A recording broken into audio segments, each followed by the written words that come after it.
The Longbox Crusade presents FanFilmFridays.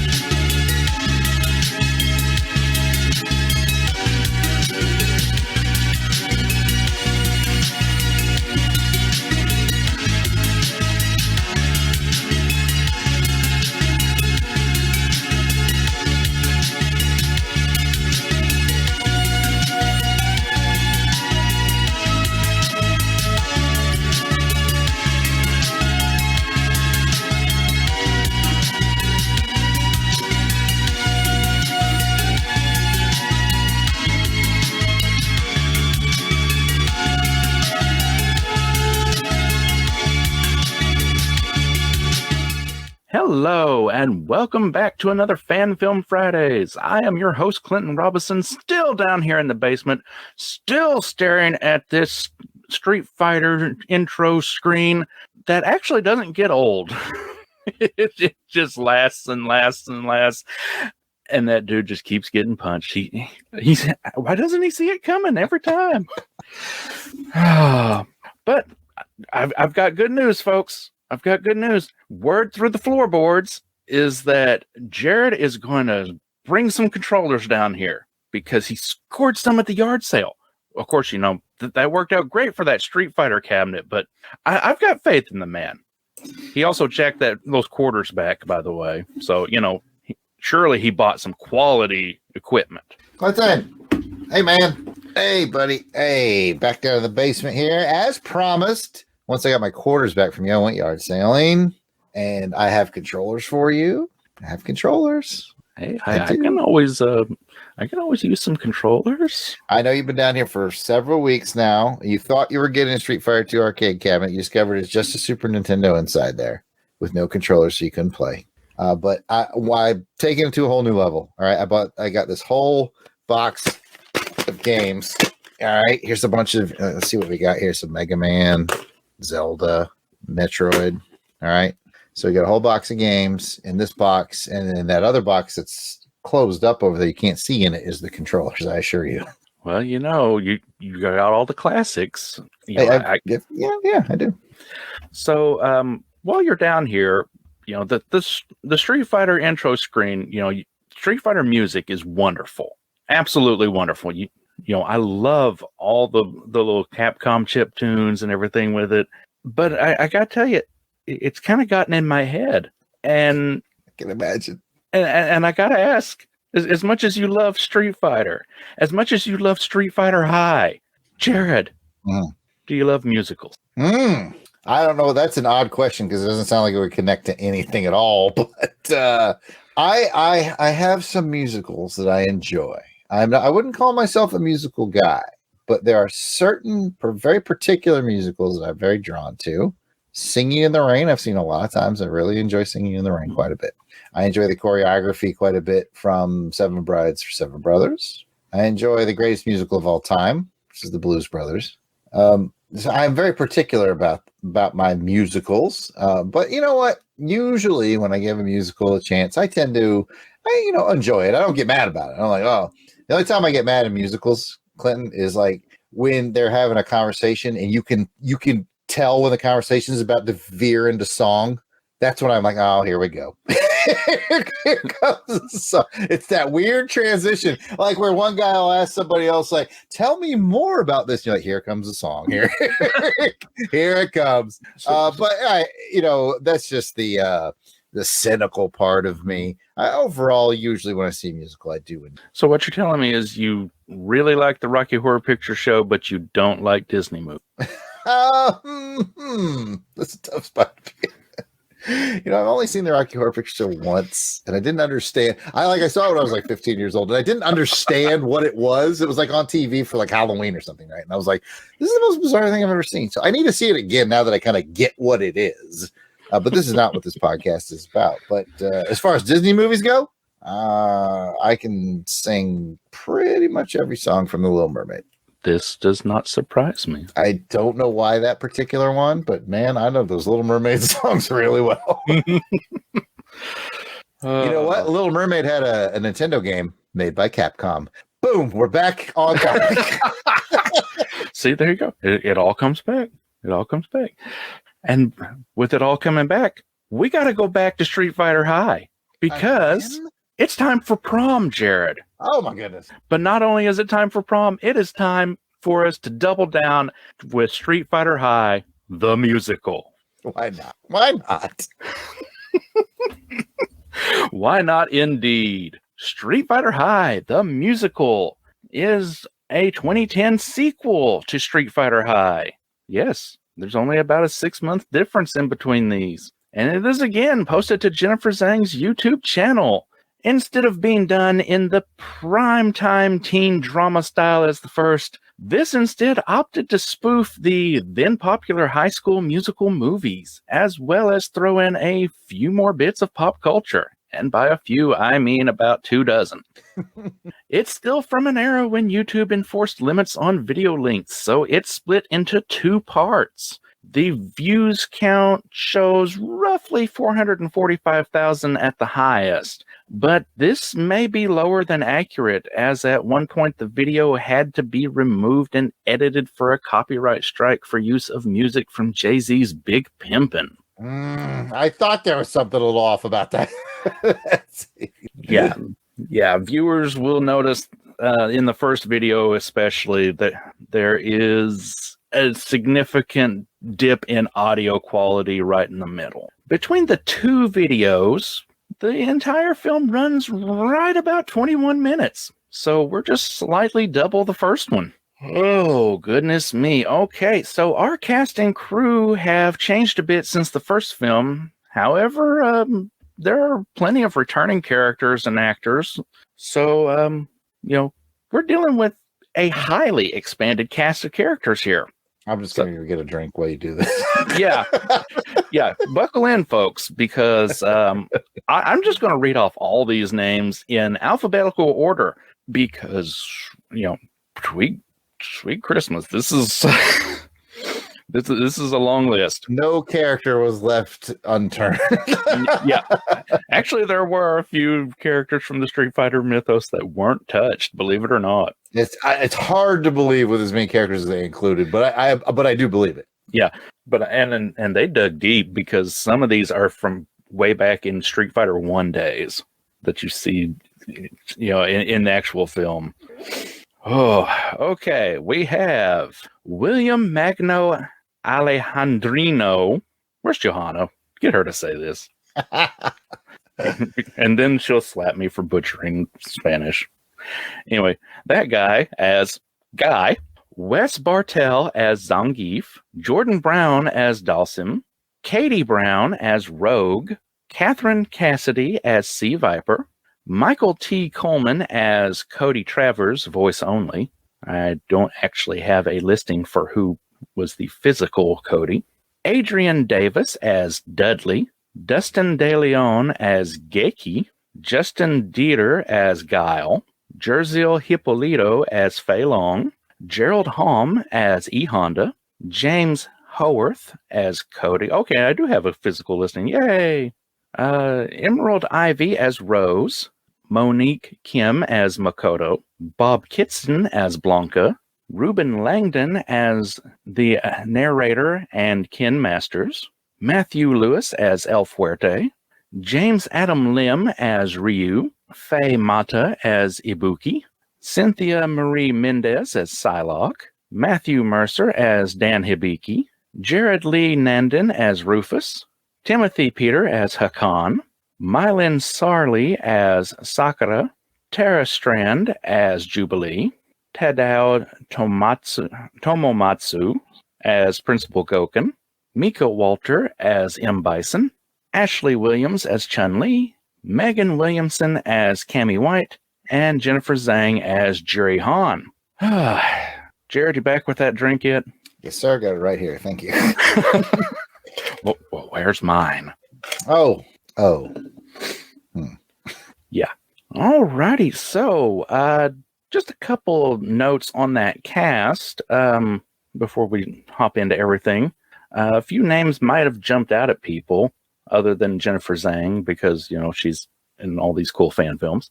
Ruben Langdon, he is here as the narrator, and Ken Masters, he does the voice of Ken in the Street Fighter games.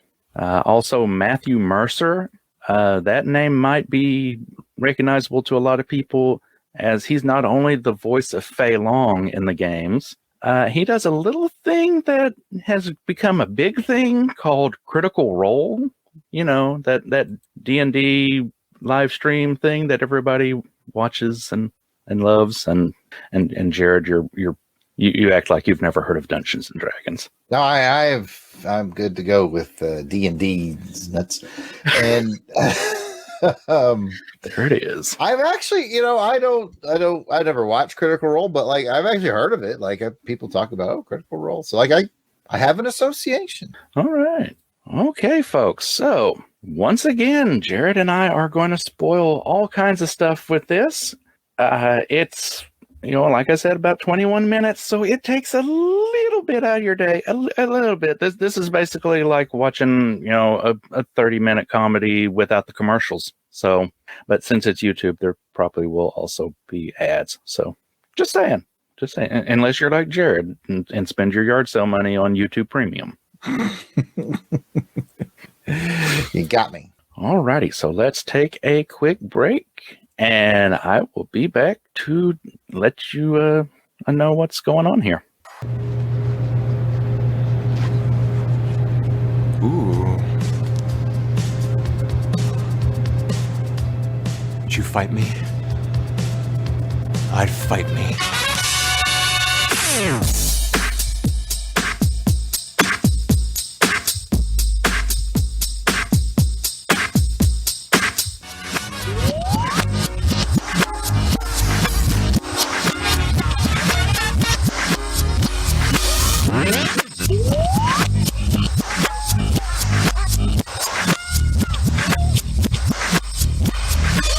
Awesome! Yes, thank you.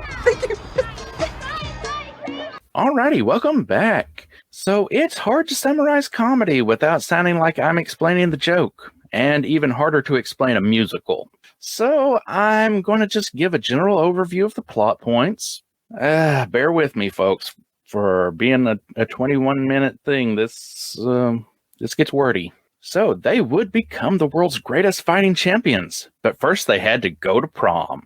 The kids of Street Fighter High are back in the big screen musical that you Hadu can't miss.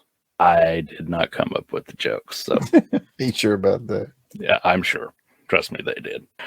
Some time has passed since our first installment. Chun-Li has broken up with Guile, and she has no date for prom until Ryu interrupts cheer practice with a stunning musical promposal. Ryu, thrilled with Chun-Li's acceptance, rushes back into the school just in time for M. Bison's campaign speech for class president, which gets interrupted by Cody tossing rocks. Just when M. Bison thinks that he'll be running unopposed, a nameless plainclothes student steps forward, intimidating Bison. More on this guy later. Later on, in what I can only assume is study hall, we get a better introduction to some of our new and returning characters. Sakura is still swooning over Ryu, while the very hyperactive and a bit too thirsty Ibuki points out that all of the stud muffins there are ones that she'd like to spend some time with. Philosophical ninja Guy, potential criminal Cody, and martial artist Makoto, who is actually a girl that everyone mistakes for a boy, much to her annoyance. We also get a decent shot of Dan playing with his hair curl. He's just that put together, folks. Cammy and Rose the fortune teller discuss the fallout between Guile and Chun-Li. Since the breakup, he has fallen into a deep depression, even to the point that he no longer styles his hair. And it's a wreck that just has to be seen to be believed. At lunch, Sakura informs Blanca, the dateless wonder, that she just might have a prom date for him. However, our joyful moment quickly gets interrupted when Jury shows up chases Dhalsim down through the school, busting up El Fuerte, Rufus, and Guy along the way, and finally informing Dhalsim that he will be taking her to prom. No ifs, ands, or buts. Later in the locker room, all of our wrestler characters, Rufus, El Fuerte, E. Honda, and Zangief, are prepping for practice. They meet the new wrestler Hakan, who specializes in oil wrestling. Hakan thinks it would be a great way to build camaraderie if everyone oiled up. No one seems thrilled by this idea, and a manic chase scene ensues, with Hakan targeting the speedy El Fuerte in particular. In the office, the school secretary informs Principal Goken that parents are petitioning to ban sodas. He's initially against it, but rude retorts from Rufus and the Benny Hill-style antics of Hakan and El Fuerte quickly wear him down. The ban on sodas leads Dan to a brilliant idea. He and Blanca go into business Jay and Silent Bob style, selling black market sodas and rapping about it, until their rendition of Jungle Love, right as Cammy and Dudley walk past, leads to Dan getting a pummeling. Afternoon football practice gets even more wild than you can imagine. Dhalsim points out that the team has some visitors, complete with a WTF reaction from Ryu, as they are greeted by Rogue, Psylocke, and Jubilee. That's right, folks, it's Marvel vs. Capcom crossover time. But Street Fighter High's team of Chun-Li, Cammy, and Ibuki are up to the task. But if you think we haven't hit the high levels of drama you expect, don't worry, folks. Sea Viper has made a decision and calls to inform her father that she's keeping her baby. And outside Chun-Li's house that night, we see Guile making a grand gesture as he interrupts Chun-Li and Ryu's, we'll call it a study session, with his sonic boombox. So here we are, folks, night of the prom. Blanca's date is, you guessed it, Ibuki. And Blanca's wearing a Michael Jackson wig. He makes a confession that he's not like other guys, which leads to Ibuki removing the wig, exclaiming she loves red hair, and Blanca going full Thriller werewolf on her, including interrupting prom with an all-ginger dance crew, to little or no effect on anyone. After a guys versus girls dance-off, it's time to announce prom royalty. Our prom king is Makoto. She ascends the stage, punches Principal Goken in the balls, and in an effort to finally convince everyone she's not a boy, she rips open her gi to reveal her chest. While the guys all hoot and holler, Cammy exclaims, "Who does that?" And in a meta moment, we see our narrator the entire time has been the voice of Ken Masters, the one and only Reuben Langdon. So that is essentially Street Fighter High the musical. Jarrod, how long did it take you to get these songs out of your head? Oh man. I do not envy you for having to put that synopsis together. Street Fighter High the musical. Man, where do we begin, Clinton? Where do we begin? Again, it felt very much like last episode we talked about just the Street Fighter High. It felt like just sort of we had these, I had these clever ideas and they're just kind of put together. There's a very loose theme throughout the whole, and this one had a couple of more like physical or sight gags with Scooby-Doo style chases and whatnot. And oh man, it was just like all over the map, but like in a fun way. So I will start with the biggest laugh that I got out of it was it when Dan was being Buffalo Bill from Silence of the Lambs, and he said, "Would you fight me? I'd fight me." I was like, that was very funny. That was my favorite gag. I laughed the hardest at that gag right there. That's a gag that takes you back to like what 1990, 91, like that. But I thought that was pretty funny the way they played that. So that is where I will start, and I'll toss it back to you and your thoughts on this crazy mess of a. It was. I don't want you to think that's terribly negative. It was still fun. It is everywhere all at once. Oh yeah, that's definitely the way to sum it up. It is all over the place. It takes just about every cliche you could think of at the time It incorporates spoofs on Twilight, on Thriller, on Jay and Silent Bob, and like you said, Silence of the Lambs, and was it Say Anything? Yeah, with the boombox. Mm-hmm. Sonic boombox. Oh my god. Okay, I have to. You're talking about biggest laugh. It's always a tie between just how monotone Guile is when he realizes Ryu's up there with Chun-Li. He just still stands there and just, oh, hey Ryu. That's right. Oh, hey. Yeah. Between that and the chase between Hakan and El Fuerte, and El Fuerte just does the elevator thing in front of the window. Yeah. The dude comes up and clearly looks down at where he is and just can't see him. Yes, some interesting sight gag. I mean, we're talking sight gags, we're talking parodies, songs. Good acting, like you said, with Guile. It's just like, oh, hey Ryu, and like Ryu tried his best not to laugh at him. Mm-hmm. It's like looking everywhere but at Guile. To that whole thing. Yeah, and oh god, even the Principal Goken and the sodas. Just how quickly he just this would be interesting, but I think, and then he just sees all the crap going on, and he's just like, all right, let's do it.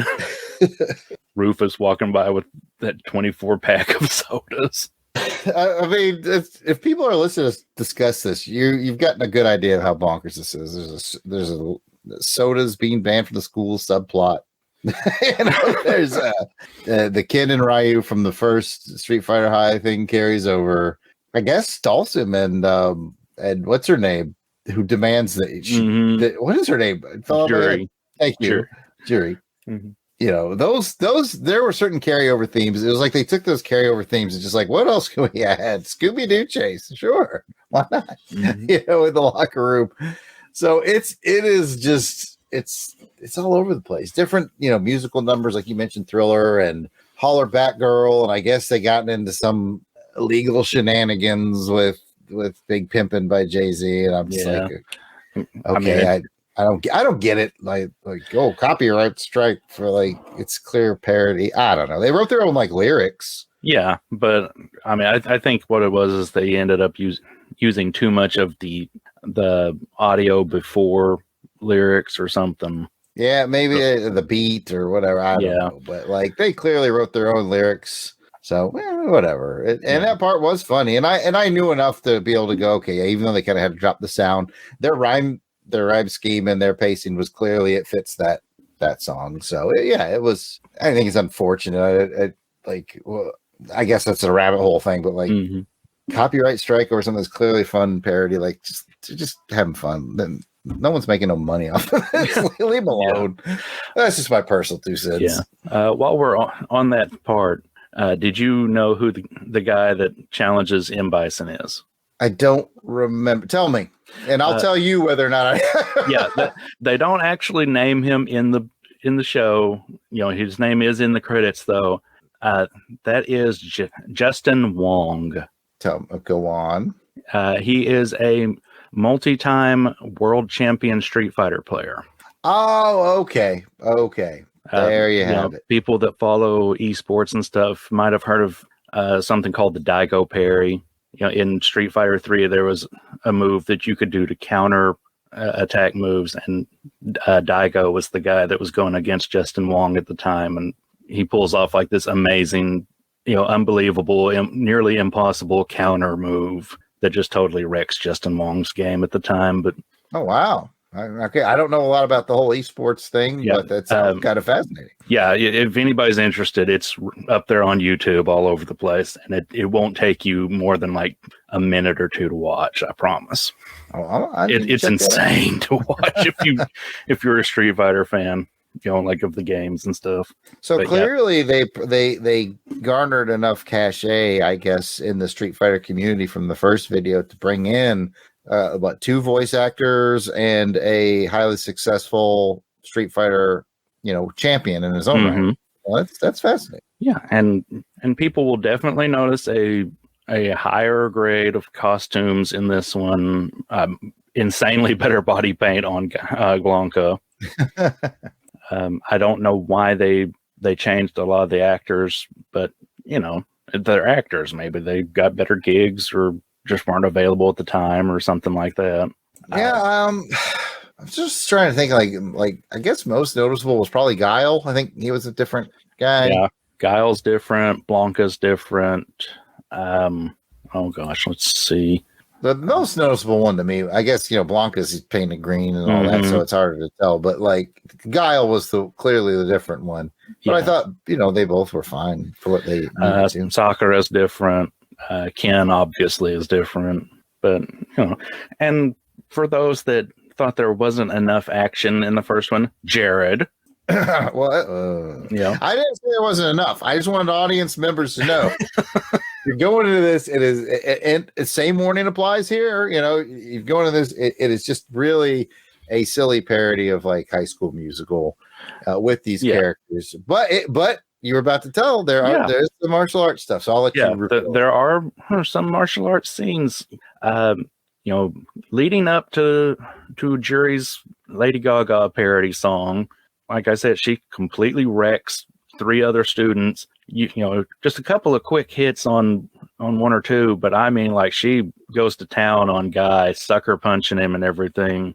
And it comes back because in the credits, we actually get 3 quote unquote street fights. Like, looks like something that you would see out of the game. And one of them happens to be a Jury versus Guy rematch.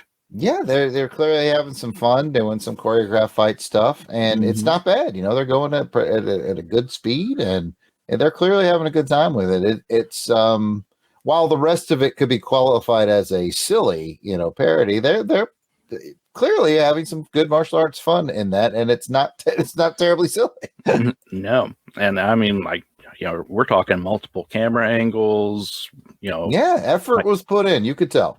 Like you said, they're not going half speed here. They're, at the slowest, they might go 3/4. But, these are people that kind of know their stuff. They've been to the correct acting classes. Yeah, and that makes sense too. Like if you have people on set that, know martial arts and think, hey, it'd be fun, let's choreograph a few things because we're in costumes already that people enjoy. So yeah, it was neat to watch that over the credits. Yeah, and for people who are like me and can't really see tiny details very well, there is an actual video showcasing the end credits fight sequences, complete with the audio that you don't hear during the end credits, which is mostly just the characters spouting off lines from the games and stuff. But it's a fun little Easter egg for Street Fighter fans. So Jarrod, what do you think of some of the dance numbers? Are you out there getting ready? You and Johanna going to have a dance off later, all out Street Fighter High Prom? Don't know that we will, but oh, come on. I have to think because I watched this. Actually, no, I didn't watch these. All right, I watched them probably about a week ago, maybe 10 days. So it's like, okay, what stuck with me? When you asked me that question, what stuck with me? It's got to be Blanca doing Thriller, right? That's it's very memorable. And of course, the X-Men ladies showing up for, was that Hollerback Girl? Mm-hmm. What they did their little dance off with the Marvel versus Capcom. That was clever and fun. So those are the ones that just I immediately think of. Yeah, and they kind of got rid of some of the more problematic style humor that was seemed to be in the first one. We mentioned the coach a lot in the first one. And notice he's not in this one. No, he didn't make the cut. This time he almost got replaced with the guy who was really into just oiling up and wrestling. So there's still a little bit of that. It's kind of funny. And then of course the whole gender bending, like I'm a girl. But again, just like the last one, even if something like that would maybe bug you, I never felt like there was a mean spirit behind it, and it was fun. So yeah, they're clearly having fun. They're clearly not out to hurt or harm anybody, and it was. I didn't have a problem with it, but hey, your mileage may vary. Yeah. I'm pretty easygoing. I grew up in the '80s, so I've seen it all, man. Okay, I've got one for you. What is your most off the wall gag that just kind of stuck in your mind as I don't know if this is funny or not? Oh my goodness. I guess. Well, clearly, I mentioned earlier the one that stuck in my mind, but it was clearly funny. Was would you fight me? I'd fight me. I guess like when I was watching the whole thing at the principal's office when he's doing the like elevator bit and all that, I was like, this is just so like. I just feel like they were just running camera, and the guy was like, "It'd be funny if I did this." Yeah, let's film that, and it ended up being kind of funny, but it just kind of feels weirdly like. I guess there's a lot of things that would feel weird at that pace, but that would be my answer. Just sort of all that sight gaggery going around the windows of the principal's office. Okay, so full disclosure, I've probably watched this thing 50 times.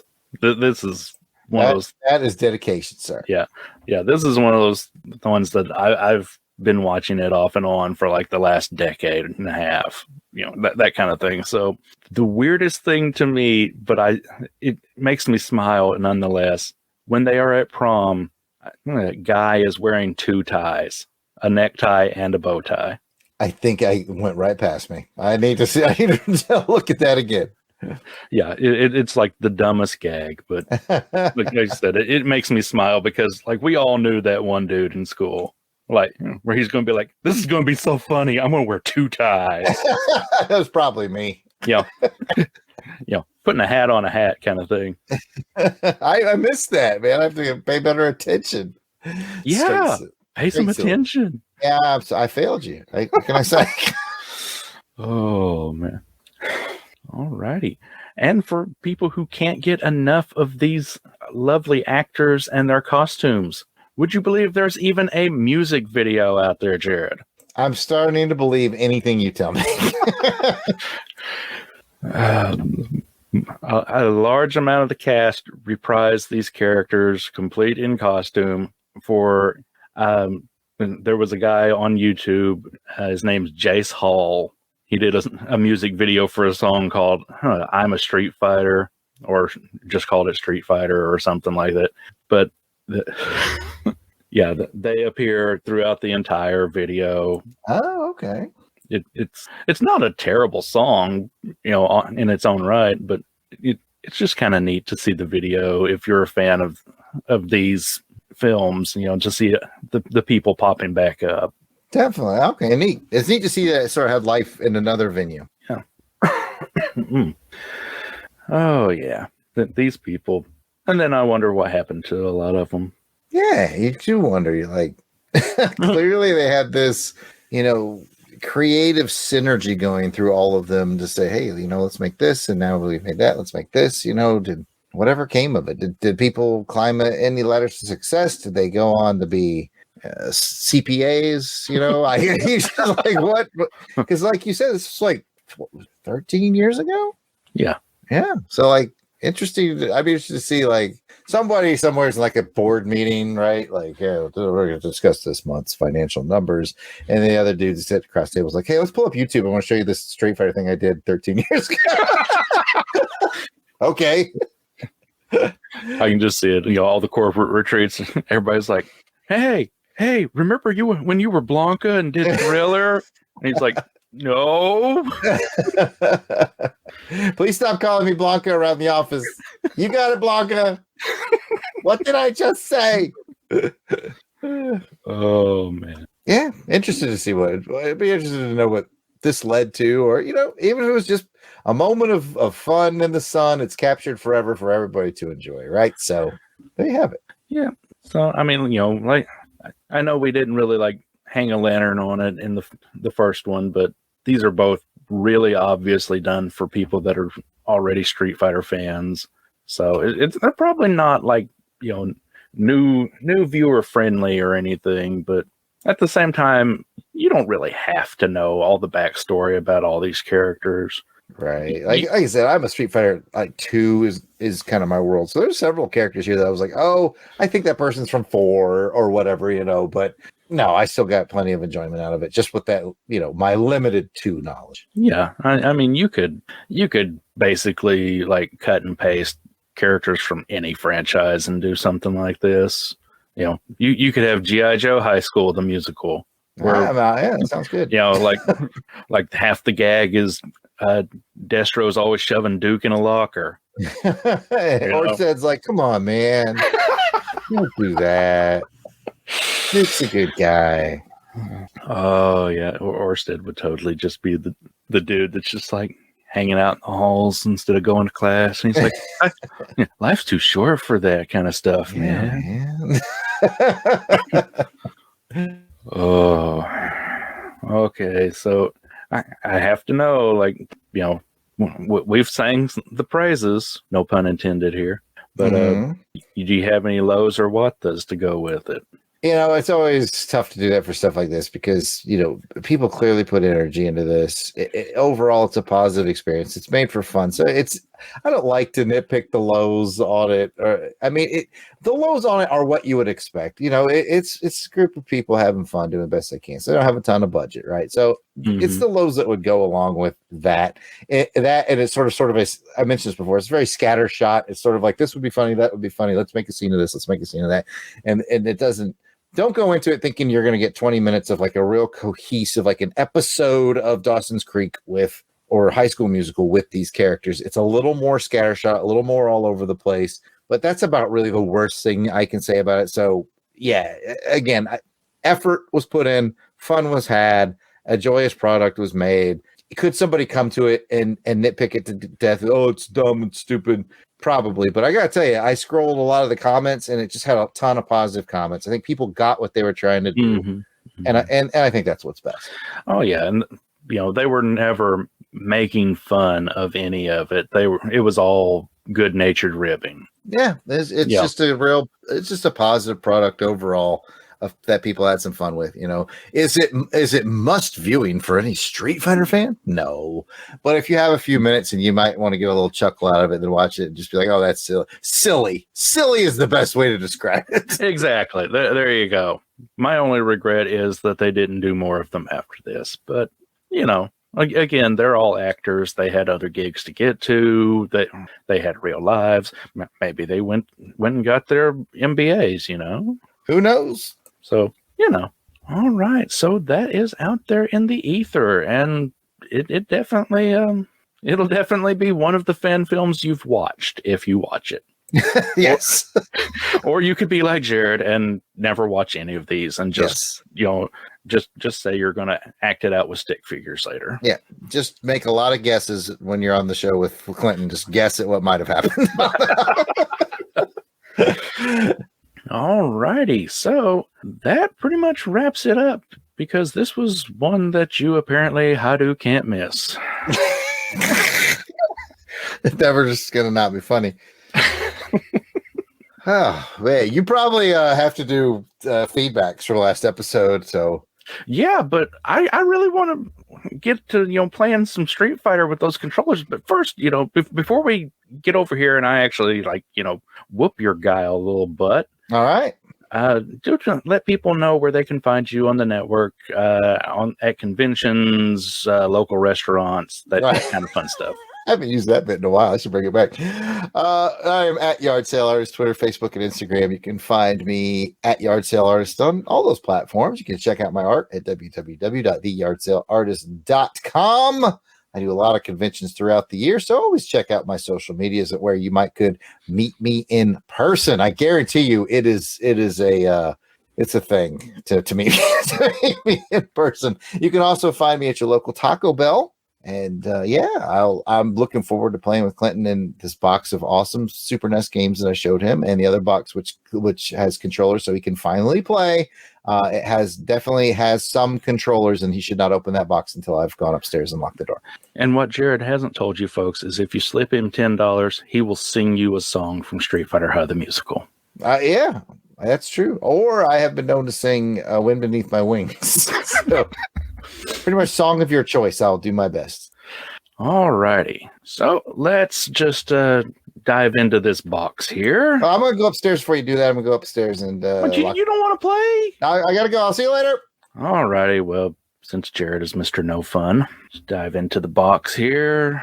And, well, they're definitely controllers. But why do they have a big, long joystick and one orange button and say Atari. Jarrod! The controllers!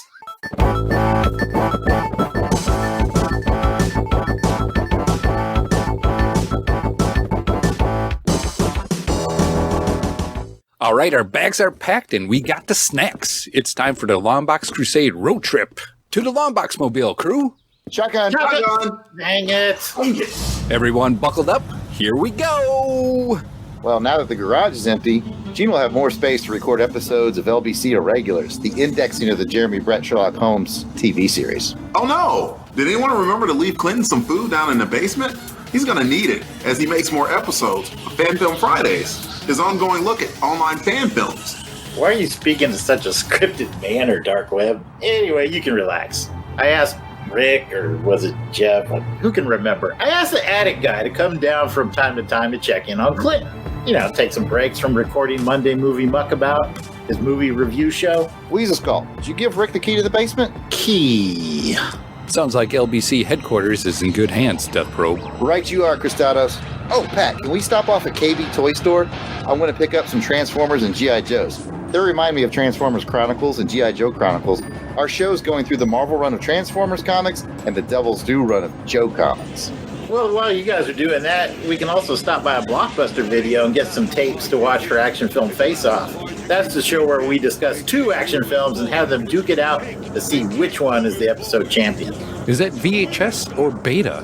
Either one's fine. We've got a lot of stops to make, but if we can, let's squeeze in the Walden books and score some comics for us to talk about on Crusader Chronicles, the show where we move chronologically through the Amazing Spider-Man comics and include a bonus issue from the same release date as the Spidey recovery.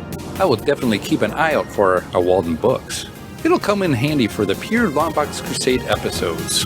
Our time capsule show where we take a deep dive into a randomly selected comic and talk about news, music, and movies and ads that were popular when the books were released.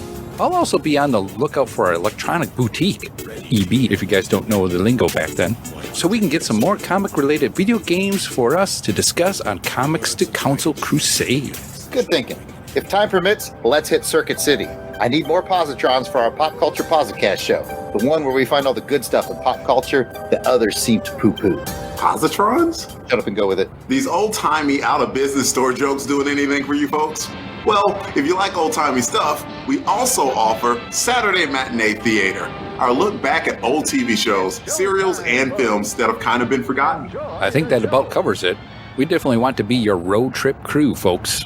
Whether it's your commute to work or a road trip of your own, why not pass the time with us, your friends at the Longbox Crusade? Once again, that's Longbox Crusade, available on all your finer podcatchers. Good job, team. I'm getting hungry. Pat, stop at the next Kenny Rogers Roasters that you see. Or Bennigan's. Burger Chef!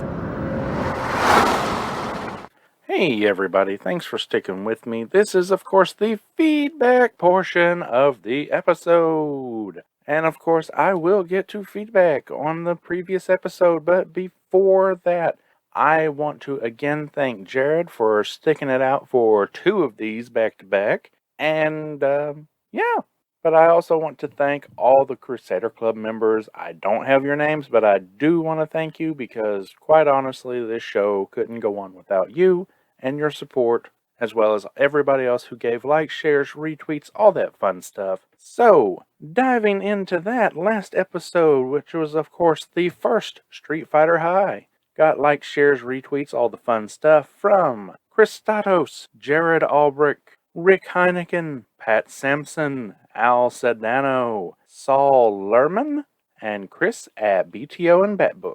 If I missed anybody, do please let me know because I don't have quite the comprehensive list that Pat does. So on to feedback over on Twitter. Superman Radio Revisited podcast said I posted up a link to our second episode and said just 2 episodes in, but this is a fun podcast, a great way to spend a Friday. The second episode of sorry, I read it wrong.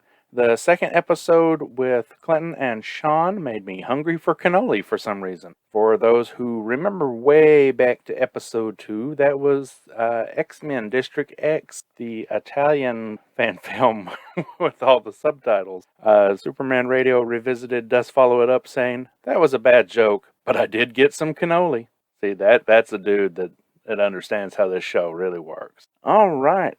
And over on Facebook, Mike Staley said, holy crap, I haven't seen Street Fighter High in forever. Well, Mike, I hope you got a good refresher and watched through all these again. That was all the feedback we got on the last episode. Come on, folks, write in. I know you want to hear your voice. I know you want to hear my voice say your name. Well, maybe not my voice. I can get Jarrod to say your name. I can get Delvin to say your name. Provided I probably slip on both $5. But that's beside the point. Either way, I know I want to say your names on here. I want to read your feedback because I really want to know how badly I'm messing all this up by this point. Because I probably should know how to do it better. But that's okay. We all have fun here. And speaking of fun, I hope everyone comes back for another fun round of whatever it is I managed to find, whoever it is I managed to find to watch. Oh, there's a lot of clauses. Alrighty, so with that, I will say thank you all, and I hope you join me again for another Fan Film Friday. Today, you can take your telephone, your cell phone. You can make a movie on that. And if it's a really cool movie that's funny and it's dramatic or whatever, you can post it on YouTube. If you want to make films and you want to tell stories, you can do it. After all art is experience. But if you're obsessed with film and you love to tell stories and you love working in that medium, then that'll give you the strength to be persistent. I think I'm caught up. What was the last episode? Oh, of this? Yeah. Yeah, Spider-Man. Actually, I haven't heard the Spider-Man one yet. That's the one I need to listen to because I made the thumbnail for it. For the Pat sent me, hey, can you do the thumbnail for the Spider-Man FanFilm Fridays? I need to get on the Spidey one. Who's the guest, Delvin? Tim Price. Oh, then I'm not going to listen. Following in your shadow.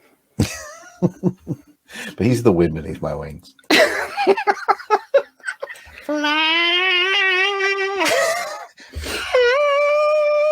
Well, you know, save that in your audio file for when you do it. I'm still thinking about Delvin being the wind beneath your wings. Because you were both in the Air Force. This level's there, yeah. Did you ever know that he's your hero? Yeah, I know. He is. I must have been cold there in my shadow. I really thought about like being somewhere on the podcast and just be like, hey, Jarrod, did you know Jason has a sister? Just see how long it takes anybody to catch it. I've heard this.